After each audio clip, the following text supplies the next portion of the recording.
Coming home. There are some words in our language which seem to go straight to the heart. We instinctively know what they mean.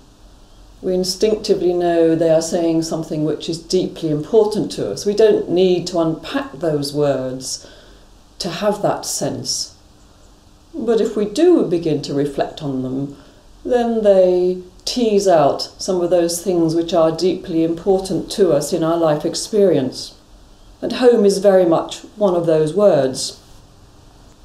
There's an actor in England called Jim Carter who's become very well known. And recently he was being interviewed for a magazine. And I expect you can imagine how the interview went. He was discussing the roles he'd had, the ups and downs of his career, what it was like to be famous, and so on and so forth. But towards the end of the interview, Jim turned the interview in a different direction. He wanted to say, well, yes, my career, that was part of my life, but it's not really the most important thing. He said this: what's important is your life, isn't it? When you take off the motley, that's your acting clothes, when you take off the motley and get home, that's who you really are. And that's the person you've got to get right. So when you get home, that's who you really are. When you stop acting, when you take off the masks that you've been wearing during the day, the faces you've been putting on to impress other people or to appear in the right light, you get home, and that's who you really are. So that sense of being at home, coming home, getting to the essence of it is there very clearly, isn't it, in what that actor was saying.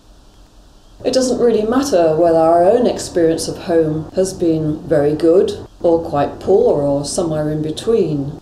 We still know that home is very important to us. We know that every child needs a good home. We would say that. We know that to be homeless is a very undesirable thing to be. To be homeless means to live in a state of insecurity, to be unsure of where your basic needs are going to be fulfilled, where you're going to find shelter, where you're going to find food, how you can be protected from the vagaries of the weather. You are left to the mercy of others. You're reliant on the uncertain charity of others. You don't have much control over your life. We know instinctively that it's not how we're made to live. It's not how it ought to be, that you can't thrive in those circumstances. We need to belong. We need to be part of a bigger picture. And if that sense of home is a very key one for us, then it wouldn't be surprising to find it there reflected in the scriptures. And so in the Gospel of John in chapter 14, we find this: if a man loves me, he will keep my word, and my Father will love him, and we will come to him and make our home with him. So in that idea of home which the Gospel of John presents to us, it's very much to do with loving and being loved. Home is the place where we are loved and where we learn to love others, where we live in mutual love. In the Revelation of St. John, chapter 21, we find the home of God is with men, and he will dwell with them. And the Revelation of St. John is talking about the end times, the time when ultimate reality will be fully realized, when there'll be a transcending of death and pain and tears. So it's that sense of at home which is being put over there. It's the place where we will find reality, the reality which is the end of death, the end of pain, the end of tears, the place where we are with God, and all is well. It's an idea that's picked up by a number of the Christian mystics. Julian of Norwich, the English mystic from the 14th century, says, "Utterly at home, he dwells in us forever," talking about God, of course. Utterly at home. Couldn't be more at home. God dwells in us forever. So it's a very beautiful and profound promise or description of a reality that God is at home in us. Couldn't be more at home anywhere else than in us as human beings. Forever. It's not sometimes there, but always there. So we can be at home in God in the same place. That we can find the place to belong. We can find the place where we are loved. We can find the place that enables us to grow in love and to love others and to come into harmony and unity and peace with others.